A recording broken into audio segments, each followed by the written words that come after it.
کتنے بم برس گئے فلسطین پر، کیوں نہیں نکلتے؟ ایٹمی طاقتیں ہونے کے باوجود بھی لوگ تگڑا بیان بھی نہیں دیتے، کیوں نہیں دیتے؟ بزدل ہے۔ میدانوں میں ایٹمی بم سے نہیں لڑا جاتا، ایمان کی طاقت سے لڑا جاتا ہے۔ ترس نہیں آتا تمہیں ان بچوں پر؟ سسکتی بلکتی مخلوق پر؟ تو کہاں ہے اقوام متحدہ کی تنظیمیں، اور کہاں ہے وہ یورپ جو کتوں اور بلیوں کے حقوق پر تنظیمیں بناتے ہیں، جو جانوروں کے حقوق کی بات کرتے ہیں؟ وہ کہاں اپنے دلوں میں چھپ گئے؟ فلسطین کے ہسپتالوں پر بم برسیں تو تمہارا کیا خیال ہے؟ تم سے حساب سے نماز روزے کا ہونا ہے؟ اللہ کے بندے تڑپتے رہے اور رب پوچھے گا نہیں؟ رسول پاک علیہ السلام نے تو فرمایا مالک قیامت کے دن کہے گا میں جو اس کی شان کے لائق ہے۔ اللہ فرمائے گا میں بھوکا تھا، تو نے کھانا کیوں نہیں کھلایا؟ میں پیاسا تھا، تو نے، یہ صحیح مسلم کی حدیث، مجھے کپڑوں کی ضرورت تھی، لایا کیوں نہیں؟ بندہ عرض کرے گا مالک تو کھانے پینے سے پہننے سے پاک ہے۔ تو رب فرمائے گا وہ جو تیرے پڑوس میں بندہ بھوکا تھا تو بندہ تو میرا ہی تھا نا، وہ جو پیاسا تڑپ رہا تھا تو میرا ہی تھا نا۔ وہ جن ہسپتالوں پہ بم برستے ہیں وہ کون ہے؟ وہ جہاں جنازے پڑھنے کو کفن میسر نہیں، وہ کون ہے؟ جب وہ پوچھیں گے بلا کے تم کو اپنے سامنے، تو کیا جواب جرم دو گے تم خدا کے سامنے؟ تم سو رہے ہو، سیاستیں کر رہے، خدا سے ڈرو۔ کچھ کبھی کبھی جٹ بات ٹرائی بن کے سوچتے ہو، کبھی کبھی مسلمان بن کے بھی تو سوچو نا۔ بات سنیں اللہ آپ کو، میں نے کہا کوئی مطلب میں چھوٹا سا آدمی ہوں، بات کرنے آیا ہوں، تو میں یہ سمجھتا ہوں کہ پیر صاحب سے، خطیب صاحب سے اور علامہ صاحب سے زیادہ نبی پاک کی نعت کا ادب ہے۔ وہ کوئی بھی آئے، میں آؤں یا کوئی بھی آئے، نعت شریف ہو رہی ہے، اطمینان سے سنیں۔ میں بڑی دیر سے میری خواہش ہے کہ ہم ان چکروں سے نکل آئے۔ اب فوٹو کے بعد بھی زندگی ہے، اس کے علاوہ بھی کوئی سوچنا شروع کرے، اور اطمینان، پیار، ہماری سنجیدگی بتائے گی کہ ہم ایک سنجیدہ دینی ماحول کے۔ ایک ہوتا ہے سیاسی جلسہ، اس میں آپ اٹھیں بیٹھیں آئیں جائیں، فوٹو بنائیں، لائیو چلائیں، جو مرضی ہے کریں۔ ایک ہوتا ہے دینی جلسہ، اس میں تو سب سے زیادہ ضرورت ادب کی ہوتی ہے، احترام کی ہوتی ہے۔ اس میں تو انسان کو نہایت توجہ رکھنی چاہیے اللہ رسول کی بات پر، اور اس میں آپ نے شخصیت نہیں دیکھنی۔ میں بات کر رہا ہوں، کوئی نعت شریف والا بات کر رہا ہو، نقیب صاحب حضور کی کوئی بھی حضور کی تعریف کر رہا ہو، اس کا احترام ہے، وہ بندے کا نہیں، وہ حضور کی صفت و ثنا کا احترام۔ آپ مہربانی فرمائے، مجھے میں انشراح صدر سے، اطمینان سے اور بڑا دل کی گہرائی سے کہتا ہوں، مجھے اچھا لگتا ہے میرے آنے پہ کوئی بھی کھڑا نہ ہو، یہ مجھے اچھا لگتا ہے۔ کیوں کہ سیاستہ میں حدیث ہے، نبی پاک علیہ السلام نے فرمایا جس کے دل میں خواہش ہونا کہ بندے میرے آنے پہ کھڑے ہو، وہ بندہ جہنمی ہے۔ جو نفس کی یہ خواہش فان لے کہ میں آؤں تو جناب دنیا کھڑی ہو جائے، ان سے اب سنجیدگی، اچھا طریقہ، خوبصورت۔ بہت ساری محفلوں میں لوگ میرے پیچھے دوڑتے ہیں ملنے کے لیے، اور میں چاہتا بھی ہوں کہ سب سے مل لوں، لیکن دو تین چیزیں ہوتی ہیں۔ ایک تو بعض اوقات انتظامی معاملات ہوتے ہیں، دوستوں کا خیال ہوتا ہے، انتظامی لوگوں کا خیال ہوتا ہے کہ جلسہ منتشر ہونا چاہیے، لوگ زیادہ ہیں تو یہ منتشر ہو جائے۔ دوسرا یہ ہوتا ہے کہ ایک جگہ جانا نہیں ہوتا، کئی جگہوں پہ جانا ہوتا ہے ایک دن، تو جس دوسری جگہ جانا ہوتا ہے وہ یہ تو پوچھتے ہی نہیں ہے کہ آپ نکلے کہ نہیں نکلے، یہ نہیں پوچھتے، وہ تو پوچھتے نہیں کتنے پہنچے ہو۔ یہ پہلا سوال وہ کرتے ہی نہیں کہ آپ وہاں سے نکلے کہ نہیں نکلے، وہ تو پوچھتے ہیں کہ تسی پہنچ کتنے ہو۔ تو اب چونکہ آگے جانا ہوتا ہے تو اس لیے رکنا اور سب سے ملنا بعض اوقات یہ نہایت مشکل ہوتا ہے۔ باقی یہ کہ میں پھر ایک دفعہ عرض کروں گا، اور میں کوئی کسی قسم کی میری طبیعت ہی نہیں ہے اس طرح کا کوئی ماحول بنانے کی۔ میں سچ سمجھتا ہوں کہ آپ دیکھیں نا، بے لوس لوگ آئے ہیں اور بہت سارے لوگ دور بیٹھے ہیں، جگہ بھی ٹھیک نہیں ملی، کھڑے ہو کے سن رہے ہیں، تو مجھے تو پتہ ہے نا جو رب و رسول کی رضا کے لیے تکلیف کہتا ہے اسے اللہ اجر کتنا آتا ہو۔ آپ بڑے قیمتی لوگ ہیں، کوئی بندہ بھی ایسا نہیں جو ایسا ہو کہ میں سمجھوں کہ میں اس بندے سے افضل ہوں۔ اللہ تعالیٰ آپ سب کو برکت عطا کرے، آپ کو اللہ اپنی رحمت عطا فرمائے۔ دو چار باتیں مختصر سے وقت میں آپ کی خدمت میں عرض کرنی ہے۔ اللہ تبارک و تعالیٰ نے انسان کو پیدا کیا ہے. انسان کا جب شعور بیدار ہو جاتا ہے نا تو پھر وہ معرفت چاہتا ہے. جب تک چیزوں کی معرفت اسے حاصل نہیں ہوتی اور سب سے بڑھ کر اپنی معرفت حاصل نہیں ہوتی وہ بے چین رہتا ہے. آپ کوئی بھی کام کر رہے ہوں، کہیں بھی آپ نکلے ہوئے ہوں تو آپ چاہتے ہیں مقصد زندگی کا پتہ چلے، ہم کیوں کر رہے ہیں. بہت ساری دولت کمانے والے لوگ، پیارے بیٹے آپ بیٹھ جاؤ، اللہ آپ کو سلامت رکھے، آپ سے ملیں گے بعد، لیکن اچھا نہیں لگتا نا ایک آدمی سے اس طرح خدمت دینا. اللہ آپ کو برکت. میرے بھائی، انسان کو جب تک معرفت نہیں نہ حاصل ہوتی کہ یار یہ جو ہم زندگی گزار رہے ہیں، یہ جو ہم دنیا میں انسان آتا ہے، وقت گزارتا ہے، چلا جاتا ہے، کیا مقصد ہے، جب تک وہ اس سے آشنا نہیں ہوتا پھر وہ تلاش کرتا ہے، ڈھونڈتا ہے کہ مجھے بنانے والا کون ہے، رزق دینے والا کون ہے، عطا کرنے والا کون ہے، میرے شعور کو بلند کرنے والا کون ہے، وہ کون ذات ہے جس کے حکم سے میں واپس لوٹ جاؤں گا. وہ ڈھونڈتا ہے، تلاش کرتا ہے. اور جب تک یہ معرفت نصیب نہیں ہوتی اتنی دیر تک انسان بے چین اور بے قرار رہتا ہے. اللہ تعالیٰ نے ہم پر کرم فرمایا اور ہمیں اپنے پیارے محبوب عطا کیے.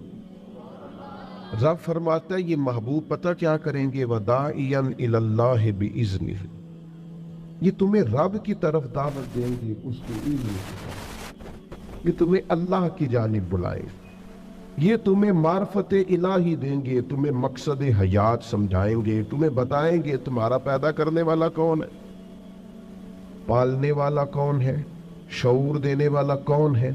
یہ محبوب تمہیں معرفت دیں گے، کس کی طرف سے تم آئے ہو اور کس کی طرف تمہیں لوٹ کر جانا. یہ محبوب داعی اللہ وسراجم منیرا، اور ان کی ہدایت اتنی بلند ہے کہ ہم نے انہیں چمکتا ہوا آفتاب بنا کے بھیجا، ہر چیز روشن کر کے دکھائی. رسول پاک معرفت کے سارے دروازے کھولے. نبی پاک علیہ السلام نے لوگوں کو آشنا کیا کہ تمہیں پیدا کرنے والا رب کریم ہے، اور اس نے صرف تمہیں پیدا ہی نہیں فرمایا، وہ تم سے محبت بھی بڑی کرتا ہے. حضور علیہ السلام فرماتے اللہ نے مخلوق کو پیدا کرنے سے پہلے اپنے پاس اپنے عرش پر یہ تحریر لکھ دی تھی کہ لوگوں یاد رکھنا میرا غضب زیادہ نہیں ہے، میری رحمت ہی زیادہ ہے. میرے غضب پر میری رحمت کا غلبہ ہے. اس نے تمہیں پیدا کیا ہے اور وہ کریم ہے، وہ مہربان ہے، وہ ستار ہے، وہ معاف کرنے والا. اس کی معرفت دی نبی پاک علیہ السلام نے لوگوں کو. اور ایک بار یاد رکھنا، کیونکہ ہمیں مفت میں ملا ہے عقیدہ توحید و رسالت، ہمیں بغیر جد و جہد کے، ریسرچ کے، تحقیق کے ملا ہے عقیدہ آخرت. ہمیں اس کی قدر نہیں ہے. زندگی میں سب سے زیادہ تکلیف میں وہ لوگ ہوتے ہیں جو گمراہ ہوتے ہیں. گمراہ کا معنی کیا ہے؟ سادہ، جس کا راہ گم ہو جائے. مجھے بتاؤ، جس کا رستہ ہی گم ہو جائے، بھٹکتا نہیں پھرتا وہ بندہ.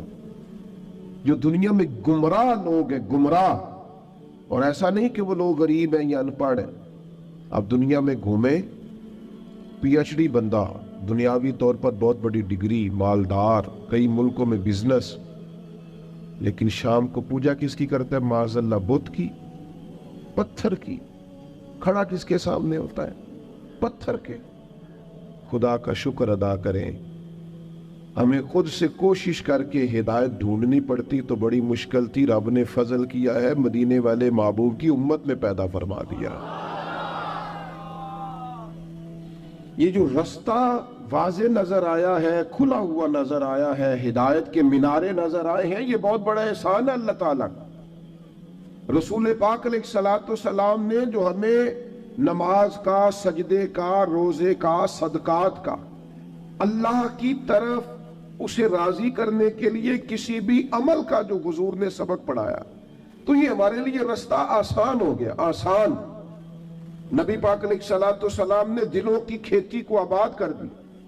آنکھوں میں جو گمراہی کے پردے آنے والے تھے وہ ہٹا دیے سارے. ہمیں بتایا کہ ہمیں پیدا کرنے والا خالق و مالک ہے. ہمیں محبوب نے آزاد کر دیا، آزاد کر دیا دنیا داروں کے، سیٹھوں نوابوں کے بکھیڑوں سے، آزاد کیا سیاستدانوں کے چنگل سے. حضور نے ہمیں بتایا کہ تمہیں رزق بھی وہی دے گا، عزت بھی وہی دے گا، تمہیں عروج بھی وہی دے گا. اگر کہیں کمزور پڑو گے تو اللہ کی حکمت کا تقاضا ہوگا. آزاد کر دیا، آزاد ہو گئے لوگ. حضرت عبداللہ ابن عباس رضی اللہ تعالیٰ عنہ فرماتے ہیں میرے نبی پاک علیہ الصلوۃ والسلام نے نا مجھے فرمایا تھا، اور نوجوان دوست جتنے یہاں بیٹھے ہیں نا ان سے میں گزارش کروں گا اس حدیث کو رٹا لگا کے یاد کر لیں، رٹا، اور اس کو 2 دفعہ 3 دفعہ دن میں ضرور دہرائیں. یہ آپ کو طاقتور کرے گی. آپ کو کبھی امیر رشتہ دار دیکھ کر پریشانی نہیں ہوگی، آپ کبھی ظالم کو دیکھ کے پریشان نہیں ہوں گے، آپ کو کبھی مالداروں کو دیکھ کے ڈپریشن اور انزائٹی نہیں ہوگا، آپ کو کبھی کسی سیاستدان کی پجاروں کے پیچھے نہیں بھاگنا پڑے گا، آپ کبھی کسی مالدار آدمی کی چاپلوسی نہیں کریں گے. آپ یہ رٹا لگا کے یاد کر لیں. نبی پاک علیہ السلام نے فرمایا اے عبداللہ ابن عباس، اے میرے بیٹے، حضور فرمانے لگے سارے دنیا دار مل کے بھی تیرا کچھ سوارنا چاہیں سوار نہیں سکتے جب تک رب نہ چاہے. یہ یاد کر لیں آپ. اور حضور فرمانے لگے سارے دنیا دار مل کے تیرا کچھ بگاڑ نہیں سکتے جب تک اللہ کی حکمت. تو کیوں ڈرے دنیا داروں سے؟ کیوں پریشان ہو سیاستدانوں سے؟ کیوں ہم ادھر ادھر بھاگیں؟ کیوں کمزور پڑیں؟ کیوں کچی باتیں کریں؟ جب رزق اللہ دے گا، عزت اللہ دے گا، رسول پاک نے اس کی معرفت دکھائی ہے. پھر کمزور پڑنا، کچے پڑنا. یہ جو اللہ کے نیک بندے ہوتے تھے نا اسی لیے تو پکے ہوتے تھے. کچے مکان میں سکون سے سوتے تھے، ایک روٹی کھا کے نیند مزے کی آتی. اسی کسے دے کچھ نہیں جے لگ دے نہ کوئی ساڈا دربی، کوئی ضرورت ہی نہیں، ادھر ادھر نظر جھکانی کوئی نہیں، پریشان ہونا ہی نہیں، تکلیف میں آنا ہی نہیں. ہارون رشید حج کر کے آ رہا تھا، بادشاہ تھا نا، تو یہ بڑا مزہ آتا ہے بعض لوگوں کو نا، لوگ نعرے شارے لگائے، گاڑی کے آگے پیچھے بھاگے. یہ وزیروں کو نہیں، یہ پیروں کو بھی بڑا مزہ آتا ہے. اوہ وہ کیا بات ہے، کیا آنا جانا ہے. مجھے بھی لوگ کہتے ہیں آپ ذرا رکیے گا 2 کلومیٹر پیچھے آپ کا استقبال کرنا ہے. میں نے کہا اس سے نتیجہ کیا نکلے گا، مجھے تو فائدہ. اس سے تو بہتر ہے آپ گھر بیٹھ کے میرے لیے دعا کریں تاکہ کوئی ذخیرہ آخرت ہو جائے، میری کوئی بات مانے تاکہ اللہ میرے گناہ معاف کرے. یہ کن چکروں میں پڑے ہو؟ استقبال کرو، نعرے لگاؤ آگے پیچھے، اس کا کیا مطلب؟ یہ تو نفس کی تسکین ہے. تھوڑی دیر کے لیے اپنے دل کو تسلی دینی ہے میری بڑی شان ہے. بھئی یہ تو تب پتہ چلے گا جب صبح قیامت معافی ہو جائے گی. یہاں تھوڑا شور شرابہ کرنے سے کیا نتیجہ نکلے گا؟ غور کریں گے اور یاد رکھیں گے. ہارون رشید آ رہا تھا حج کر کے تو بندے بڑے نعرے شارے لگا رہے تھے، اونٹنی کے آگے پیچھے بھاگتے، بندے بندے کرتے، وہ بڑا راضی تھا. اس طرح کا جب معاملہ ہوتا ہے لوگ گاڑیوں کی سپیڈ بھی ذرا کم کر لیتے ہیں، مزہ آ رہا ہوتا ہے نا، نفس کو تسکین. وہ بھی ذرا ہولے ہولے چل رہی تھی اونٹنی. تو اچانک ہارون رشید کی نظر پڑی تو ایک درویش حضرت بہلول دانا وہ دور اونچے ٹیلے پہ بیٹھ کے ہنس رہے تھے ہلکا ہلکا. دیکھتے اور ہنستے. زمین پہ بیٹھے ہیں، چٹائی بھی کوئی نہیں، کچی زمین، اور ہاتھ کے اندر ایک سادہ سا ڈنڈا چھڑی پکڑی ہوئی ہے، کوئی چیز نہیں دنیا کی، سادہ لباس، اور بڑے مطمئن اطمینان سے، پریشان ہو کے نہیں کہ ہو دیکھو دی کی نشان ہے، ایسے نہیں، بڑے اطمینان سے ہنس رہے. ہارون رشید کی نظر پڑی تو کہنے لگا یہ بابا کا ہنسنا تو معنی خیز ہے، یہ سادہ نہیں ہنسنا، اس کے اندر کوئی حکمت ہے. اونٹ سے اتر کے گیا، مجمع کو کھڑا کر جا کے کہنے لگا حضرت ہنستے کیوں ہے؟ فرمانے لگے ہنس اس بات پہ رہا ہوں کہ تو کتنا بھولا آدمی ہے. کہ جناب کیا مطلب؟ فرمانے لگے ان لوگوں کے نعروں پہ ہنس رہے ہو، یہ تو تم سے پہلے کسی اور کے بھی نعرے لگاتے تھے، اور تھوڑی دیر کی تیری حکومت ہے، تیرے بعد جنہوں نے کسی اور کے بھی لگانے. دانش مندہ دا کم ناہی دل دنیا تے ناڑا، اس ووٹی لکھ خامد کیتے جو کیتا سو کھانا. اس ووٹی تے لکھ خامد کیتے، اور جو کیتا سو کھانا. ختم ہو جاتا ہے معاملہ تھوڑی دیر کے بعد. ہارون رشید کے دل پہ چوٹ لگی, سیانا بندہ تھا, سمجھ گیا. لیکن یہ بادشاہ لوگ ہوتے ہیں نا, ان کو, مالدار کو, بادشاہ کو, بڑے آدمی کو ایک خمار تو ہوتا ہے نا, میں کچھ ہے ہوں, تو وہ جاتا بھی نہیں. پھر بولا اور کہنے لگا, حضرت میں نے سنا ہے آپ پہ قرض ہے, میرے لیے کوئی حکم ہو تو بتائیے گا. حضرت بہلول دنا پھر ہنس پڑے. اب ہنسنا اور معنی خیز تھا. کہنے لگا, حضور آپ ہنسے کیوں؟ فرمانے لگے, ہارون رشید ایک بات تو بتا, تیرا رب کون ہے؟ کہا اللہ. تو فرمایا میرا کون ہے؟ جلدی جلدی بولنا. تیرا رب کون ہے؟ تو میرا کون ہے؟ تو آپ فرمانے لگے, ہارون رشید ایک بات تو بتا, کیا یہ ہو سکتا ہے کہ اللہ ہارون رشید کو دیتا جائے اور بہلول دانا کو بھول ہی جائے؟ یہ ہو سکتا ہے؟ کہنے لگا نہیں. تو فرمایا جا, پھر میں تجھ سے کیوں سوال کروں؟ یہ آرزو کرم اور میں آپ سے کروں؟ یہ بھیک اس کو دیجئے جس کا خدا نہ ہو. جاؤ, میرا رب مجھے دے گا. وَدَاعِيًا إِلَى اللَّهِ بِإِذْنِهِ وَسِرَاجًا مُنِيرًا. کچے نہ پڑھو مسلمانوں, کمزور باتیں نہ کرو, دولت کمانے کے لیے کوئی ناجائز ذریعہ اختیار نہ کرو, نہ کبھی حرام لقمے کی طرف بڑھو. اس لیے کہ جس مالک نے تمہیں پیدا کیا ہے وہ رات کو پیٹ بھر کے روٹی کھلا کے سلائے گا. اس نے وعدہ کرم فرمایا ہے رزق دینے کا. کیوں ناجائز رستوں کے مسافر بنتے ہو؟ کیوں للچائی ہوئی نظروں سے ادھر ادھر دیکھتے ہو؟ طاقتور زندگی گزارو, طاقتور مضبوط اعصاب کے ساتھ جینا سیکھو, کبھی کمزور نہ پڑے. اپنی زندگی میں یقین کامل, اطمینان, رب رسول کے وعدوں پر یقین. ہم نا ایک بہت بڑی تعداد ہے جن سے پوچھے کیا حال ہے, کہتے پریشانی بڑی ہے. پریشانی اور مومن, پریشانی اور نبی پاک کا غلام. پریشانیاں تو اس دن ختم ہو گئی تھی جس دن مدینے والے کا کلمہ پڑا تھا, تو ختم ہو گئی. پریشانیاں کدھر سے آ گئیں؟ چھوٹی چھوٹی باتوں کی ٹینشن لینا, انزائٹی. وہ چھوڑ یار, یہ تھوڑی سی زندگی ہے جو تو گزر جائے گی. اور صحابہ کرام بڑے مضبوط. دیکھیں بخاری مسلم کی حدیث سنیں. ایک عورت حضور کی بارگاہ میں آئی اور وہ مرگی کی مریضہ تھی. عورتوں میں ویسے ہی حوصلہ کم ہوتا ہے, اگر عورت بیمار ہو معاملہ اور زیادہ مضبوط ہو, کمزور ہو جاتا ہے. وہ خاتون تھیں, آ کے عرض گزار ہوئی, یا رسول اللہ مجھے مرگی ہے, میرے لیے دعا کریں. اور درجنوں اور بیسیوں احادیث مبارکہ میں موجود ہے کہ کوئی بیمار آیا, اس نے عرض کی, محبوب نے بس لعاب دہن لگایا, اللہ نے شفا دے دی.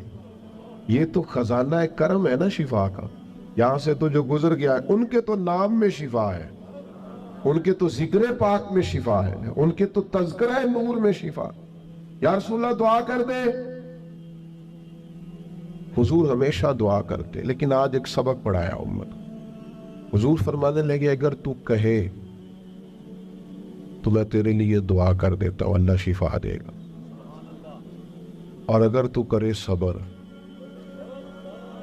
یہ تو دیکھو میری طرف, بات کا مطلب کیا ہے؟ معنی یہ ہے کہ مرگی کے ساتھ ہی گزارا کرے. ہاں کچھ اللہ کی طرف سے آنے والی آزمائشوں کے ساتھ گزارا بھی کرنا چاہیے. بے حوصلہ ہو. ایک صاحب ایک دفعہ میرے پاس آئے, کہنے لگے میں بڑے پیر و فقیروں کے پاس گیا ہوں, مسئلہ حل نہیں ہوا. تو میں نے کہا کوئی ضروری ہے, کوئی پیر فقیر بھی اللہ کو مجبور نہیں کر سکتا. سب دعا کریں گے, اس کی بارگاہ میں عرض کریں گے. ابھی مالک کی حکمت کا تقاضا نہیں ہے کہ تیرا مسئلہ حل ہو, لہٰذا آپ کو اس معاملے میں زیادہ نہیں کرنی چاہیے. جب رب چاہے, جس وقت چاہے. اللہ مانتا ہے اپنے محبوب بندوں کی عرض کو, لیکن یہ کہ جب اس کی حکمت کا تقاضا غالب آئے گا تو پھر وہ حکمت کے مطابق کام ہوگا. تو اس خاتون نے عرض کی, یا رسول اللہ دعا کر دے. فرمایا اگر تو صبر کرے نا, گویا مرگی کے ساتھ ہی گزارا کرے, تو حضور فرمانے لگے پھر میں دعا کروں گا, اللہ جنت عطا کرے گا. گویا دو چیزوں میں حضور نے فرمایا, ایک اختیار کرو, یا تو شفا لے لو یا جنت. سانو ویسے پیر صاحب پوچھن نا کدی گوڈے چ درد ہو رہی ہو, شفا کے جنت. وہ ڈھیر سارے بندے کہنا ہے سائیں ہے گوڑے دا کچھ کرو نا. کمزوری ہے یہ ضعف ہے. اس سے بچیں, اس سے بچیں. طاقتور قسم کے نظریات ہو. تکلیفیں آئی جاتی ہیں, زندگی کے ساتھ سارا کچھ چلتا ہے. خاتون سے حضور نے فرمایا کہ اگر تو کہے تو شفا, اور اگر تو کہے تو میں دعا کروں گا اللہ جنت عطا کرے گا. تو صحابہ کہتے ہیں اس نے تو سوچنے کے لیے 1 منٹ بھی نہیں لگایا پورا. پکے نظریات کے لوگ تھے نا, فوراً کہنے لگی یا رسول اللہ آپ دعا کریں اللہ جنت ہی عطا کرے. کیا معنی ہے بات کا؟ حضور میں کر لوں گی مرگی کے ساتھ گزارا, تھوڑا سا وقت ہے گزر جائے گا, آپ دعا فرمائیں اللہ جنت دے. حضور نے دعا کر دی, اللہ اسے جنت عطا کر دے. صحابہ فرماتے ہیں پھر اس نے عرض کی یا رسول اللہ جب مرگی ہوتی ہے نا تو میرے جسم سے کپڑا ہٹتا ہے. عورت ہو حیا مانے. محبوب نے دعا کر دی جتنی بھی مرگی ہوتی تھی جسم سے کپڑا نہیں ہٹتا. صحابہ فرماتے ہیں طویل وقت تک وہ بوڑھی اماں حیات رہیں. باہر سے جب کوئی آتا تھا تو لوگ کہتے تھے جنتی کو دیکھنا, اس بوڑھی کی زیارت کریں جسے محبوب نے دنیا میں جنت کی بشارت عطا فرمائی.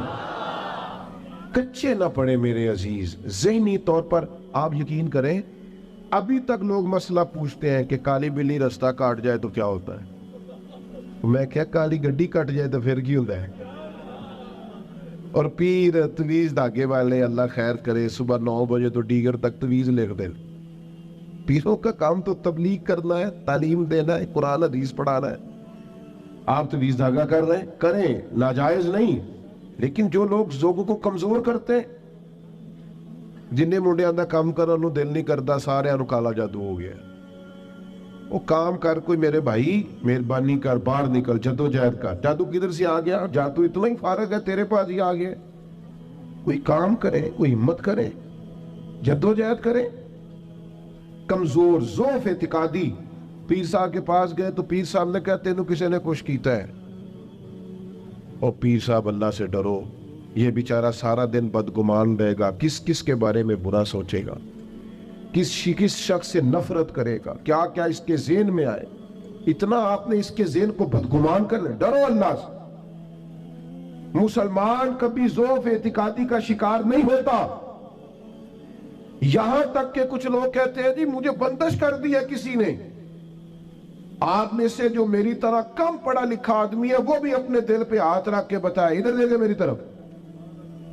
یہ ہو سکتا ہے کہ اللہ تعالیٰ نے رزق میرے گھر میں بھیجا تھا, کسی نے رستے میں روک لیا.